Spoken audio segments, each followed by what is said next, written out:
ricevitore digitale, puoi scegliere se vedere la TV o ascoltare la radio. Risintonizza i canali radio e troverai anche Radio Libertà, canale 252. la tua radio.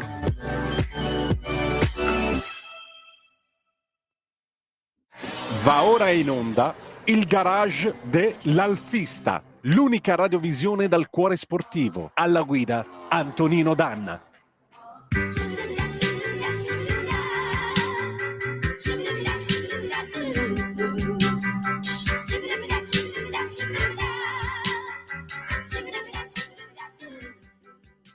Antonino, a te la linea. Grazie Andrea, amiche e amici miei, ma non dall'avventura, buongiorno, siete sulle magiche onde di Radio Libertà. Questo è il garage dell'Alfista, io sono Antonino Danna e questa è la puntata di oggi, sabato 28 settembre 2024. Con me c'è l'immenso Alex Cereda. Ciao Alex. Buongiorno Antonino, buongiorno a tutti. Allora, buon lavoro al nostro Andrea, buona giornata al nostro Alex. Andrea, per favore, chiama l'ospite che nel frattempo il nostro Alex provvede a presentare, perché è un nome molto importante nel mondo del collezionismo delle automobili e quindi segnatamente l'Alfa Romeo. Di chi stiamo parlando, Alex? Allora, stiamo parlando di Daniele Turrisi. Chi sta nel mondo delle aste, delle auto da collezioni e dei collezionisti sicuramente conoscerà, perché ha una collezione di auto molto interessanti, è un esperto del settore che spesso invitano a manifestazioni come giudice o come consulente. Alcune sue auto le abbiamo viste guidare dalla nostra amica Maria Laura Ruraghi, nei filmati che spesso pubblica. Alcune auto sono sue. Vorrei che Turrisi si presentasse da sé. Questo esatto, è a grandi linee ciò che lui fa, da grande appassionato ovviamente, da buon investitore, perché comunque è in un settore medio-alto del collezionismo, con auto veramente molto, molto rare. Oggi sarà a Varignana che c'è un raduno, o comunque un concorso per auto particolari pre-1973. Devono eleggere la più bella auto, più particolare, affascinante, o che comunque che simboleggi le auto in generale, sportive ed eleganti, e sono circa 30, se ben ricordo, in lizza per questo premio. È il secondo anno che si fa questo concorso a Varignana. L'anno scorso è stato un grande successo. Quest'anno ci sarà tra l'altro una rarissima Alfa Romeo 6C 1750. Vero. Saranno presenti tanti personaggi, tra cui un noto collezionista giapponese di cui mi scuserete in questo momento non ricordo perfettamente il nome e non vorrei neanche stoppiarlo. Ci sarà presente anche Pasini, che è un appassionato di auto, che ha scritto tantissimi libri a riguardo dell'automobile. Il nostro perché ha restaurato tante auto e le ha riportate in vita trovandole in tutte le parti del mondo, che è Corrado Lopresto, il grande collezionista Corrado Lopresto. Prima o poi lo dovremmo avere in trasmissione. Assolutamente, è un'icona. Io ho avuto modo anni fa di parlare, anche se brevemente. È una persona di grande disponibilità, un uomo del Sud, ho scoperto. Sì, è di Paola. Sì, del Sud, è un grande collezionista. Ha recuperato anche la Lancia, credo Baldo si chiami, che davano per scomparsa, unico esemplare, la ritrovò in America e la fece restaurare in maniera, un'auto disegnata da Franco Scaglioni in un unico esemplare, uno Spider e una versione berlina. Ma Daniele Turrisi è al telefono. Buongiorno, benvenuto. Buongiorno a voi, grazie dell'invito. Buongiorno. E allora, questa passione per l'auto d'epoca da cosa nasce, Daniele? Nasce dal fatto che dove sono nato ha segnato la differenza dei miei primi passi, ovvero mio papà ha attività di famiglia nel restauro di auto, e quindi per me è stato inevitabile crescere in mezzo a queste auto. Avevo un garage Lancia e Alfa Romeo, e ovviamente io sono già cresciuto da piccolo, senza saperlo, nel biberon probabilmente avevo già succo di alfa e il mio sangue oggi è rosso alfa, quindi sono cresciuto al Fista al 1000 per 1000 e grazie comunque a quello che c'era in famiglia. E poi dopo, quando ho raggiunto i 14 anni, sì, 14 anni, entrò, mi ricorderò sempre, una Giulia Spider nella nostra officina, ho la fotografia. Io non avevo abitudine di farmi le fotografie con le macchine, non ce l'ho neanche ancora oggi. Mi ricordo che entro nella macchina e mi faccio fare una fotografia, all'epoca si stampavano le foto, e quel giorno Sì. le ho messo la data e quel giorno ho deciso, io basta, voglio lavorare solo con le vetture classiche. Questo deve essere il mio futuro. L'ho capito lì e grazie a un Alfa Romeo ovviamente. Quindi principalmente nasce così e la porto avanti con tanti anni poi di esperienza, avendo collaborato anche con case d'aste internazionali e poi seguendo anche la parte commerciale. Oggi scrivo anche su Rotte Classiche per gli appassionati, li tengo aggiornati su ciò che accade nei mercati internazionali, cerco di mettermi anche al servizio degli appassionati. Alex. Beh, è diciamo così, un mestiere che coniuga anche la passione, anche perché lavorare in quel settore, che io conosco in maniera periferica,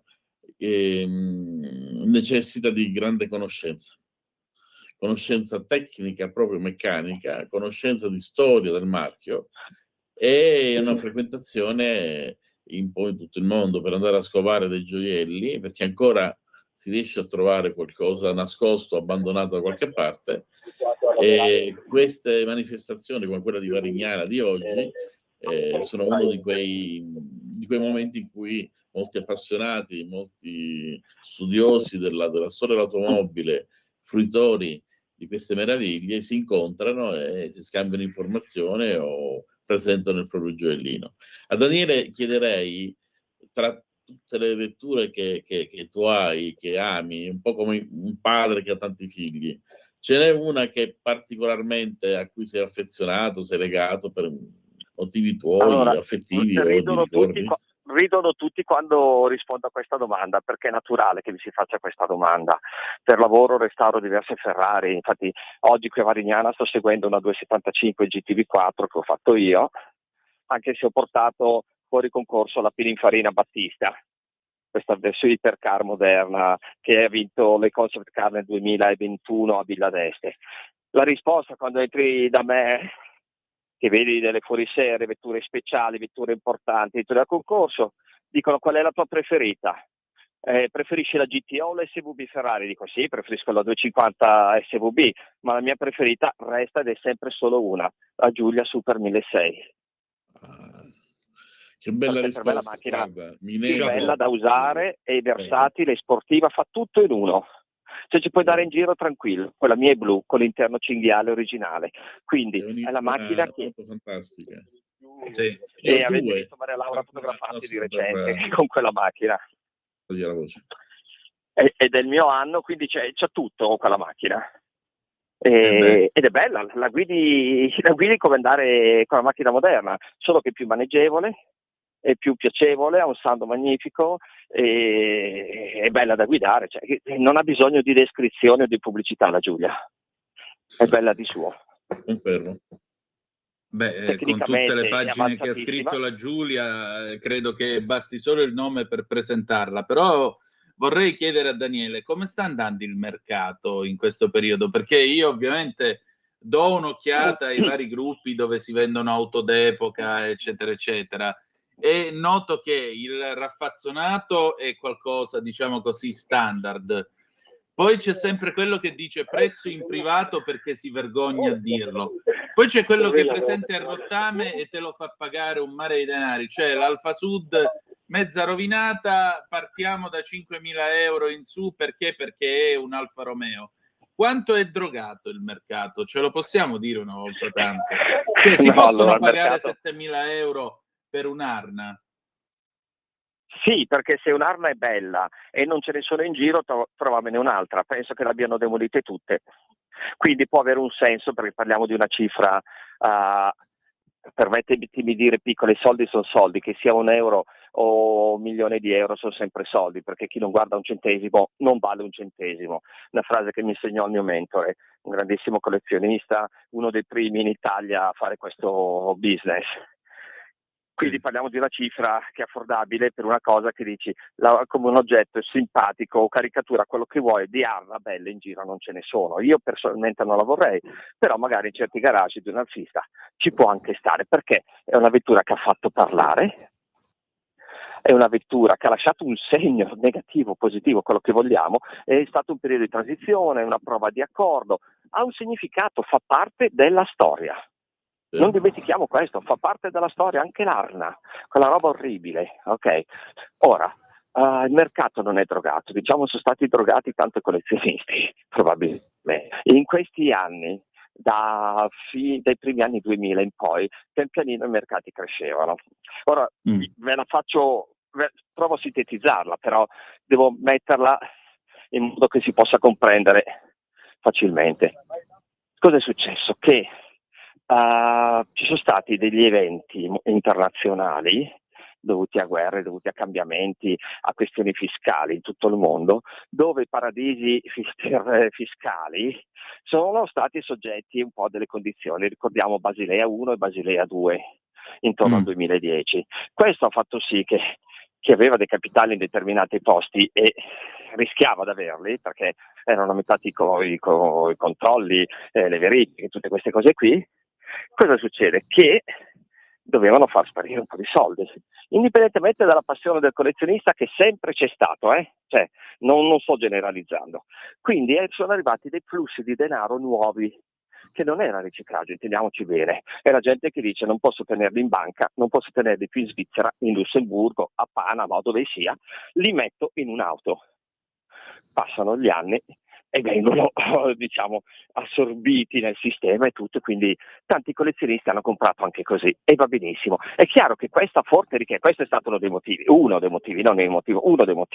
anche il valore del denaro. Ricordiamoci che anni fa i soldi, se avevi tanti soldi ti pagavano per averli, per prenderti in prestito, parliamo di 0,02, 0,3%, non il 3%.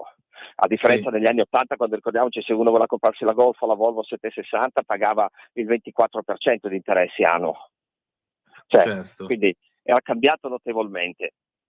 Cosa succede? Che quindi uno dice, ragazzi, le macchine d'epoca mi piacciono, sono sempre state un punto di bene rifugio, il soldo non mi costa nulla, ma sì, dai che prendo 5 milioni e li metto lì dentro.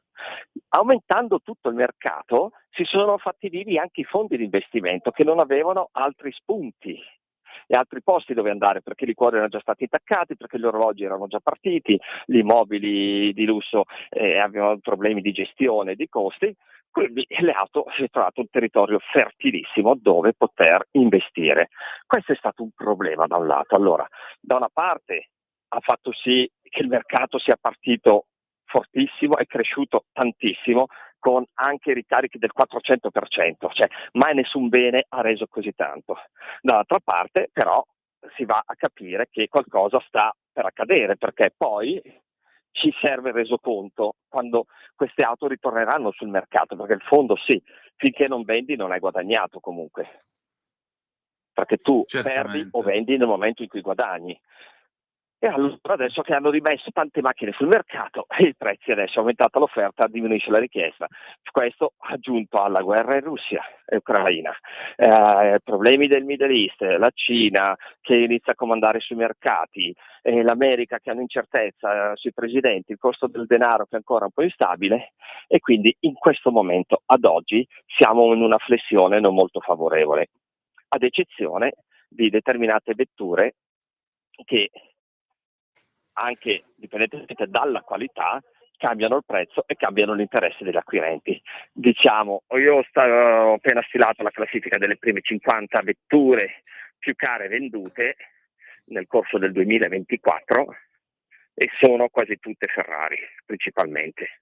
Non ci sono più tutte le vetture, le prime 10 che fanno da 30 milioni o da 20 milioni, tranne 3 o 4 vetture e le altre sono tutte sotto i 10 milioni.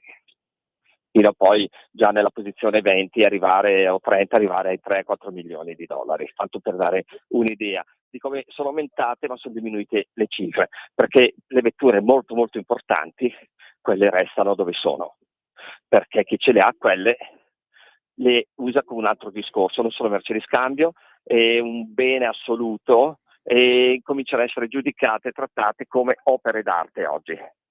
E lo sono anche delle opere d'arte. Guardiamo gli scambi che ci sono stati su determinate vetture.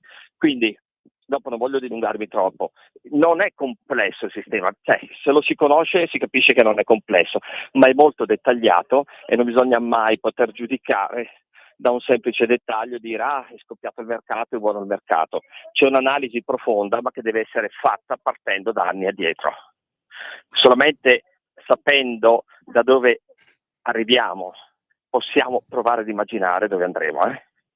Certo. Io ho una mia È idea, proprio me la così. sono fatta, non posso ancora pubblicamente dirlo perché comunque sia, essendo che scrivo anche, non voglio prendermi delle responsabilità finché non ne ho le certezze, ma io non vedo la catastrofe, per fortuna, io sono sempre positivo, per me il bicchiere è mezzo pieno sempre, non è mai mezzo vuoto.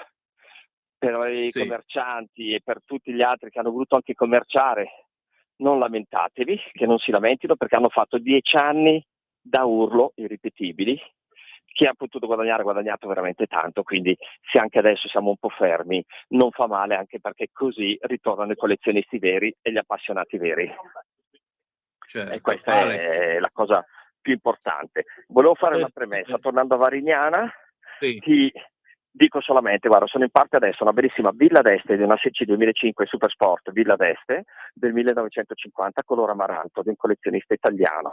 In parte c'è una bellissima Alfa Romeo Cabriolet 1009 di Pininfarina del 1953, nera con gli interni crema. Vediamo che altra Alfa c'è? Sì, c'è la 1750, non è un compressore, è una carrozzeria inglese. Scusa un attimo, che è anche molto in questo momento, non so se ve la riesco a far sentire. Sentiamo Purtroppo un po'. abbiamo problemi di linea, quindi non possiamo No. fare una diretta video, però per la Lo vostra so. passione dal fissi metto il telefono vicino allo scarico. Non so se l'avete sentito. Sì, questa 1750. Alex, abbiamo ancora 2 minuti e andiamo in chiusura. Vai, tocca a te. Beh, Daniele ha espresso una condizione di mercato in maniera perfetta, quasi lapalissiana.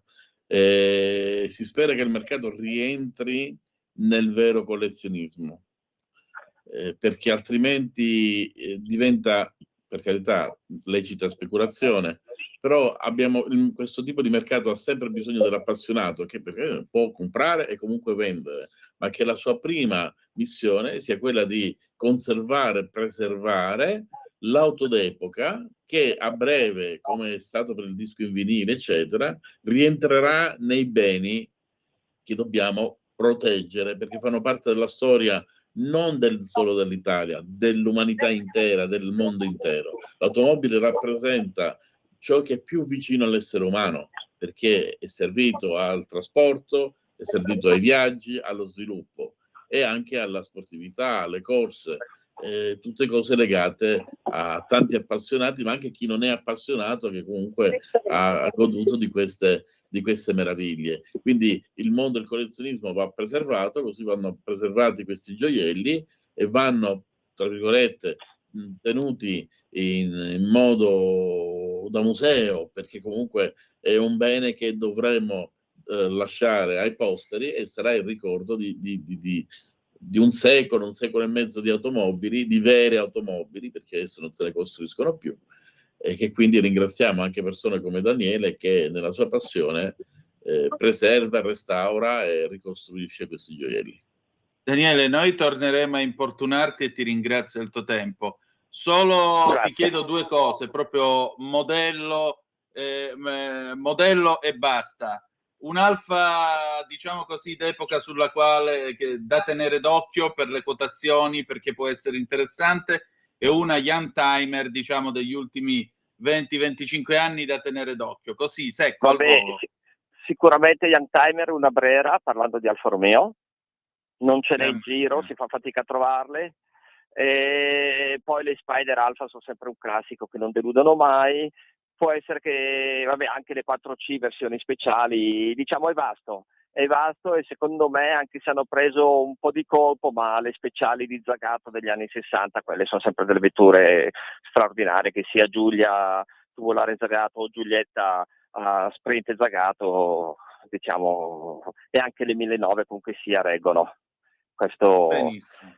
Però guarda, ti rubo ancora un secondo se riesco, Sì. poi andare velocissimo. Pensiamo una cosa, parlando di appassionati. Io ho detto insieme a Maria Laura quest'anno per l'anniversario di Giulietta. Giulietta è nata bella, è stata fortunata, è nata in un momento in cui la gente, l'Italia rinasceva. Sto parlando del progetto dei primi anni 50, quindi pochi anni dopo la fine della seconda guerra mondiale, che ci ha messo in ginocchio tutti. Ok? Sì. Quindi la gente ha sognato il senso di libertà. Le auto nascono come horseless, carriage senza cavalli, carretti senza cavalli, nascono le auto. Il cavallo è un animale che ci dà senso di libertà. Noi immaginiamo i cavalli che corrono liberi nella prateria. Le auto sono ancora questo oggi per noi appassionati, è la libertà. Ci danno il senso di libertà e dove riusciamo a sfogare la nostra passione. Ecco perché non moriranno mai. E allora con questo noi chiudiamo, salutiamo anche Maria Laura Luraghi che ci sta ascoltando. Grazie a tutti voi per essere stati qui con noi. Appuntamento la prossima settimana, sempre alle 9:35 trattabili sulle magiche onde di Radio Libertà. Grazie a Daniele Turrisi del suo tempo, grandissimo collezionista e uomo mercato che ci ha portato nei meandri del mercato. Grazie ad Alex Cereda che è stato il nostro valentissimo gancio. Alex, veramente grazie davvero. E che dire di più, che the best is yet to come, il meglio deve ancora venire. Vi hanno parlato Daniele Turrisi, Antonino Danna e Alex Cereda. Buongiorno. Buongiorno. Avete ascoltato il garage dell'Alfista.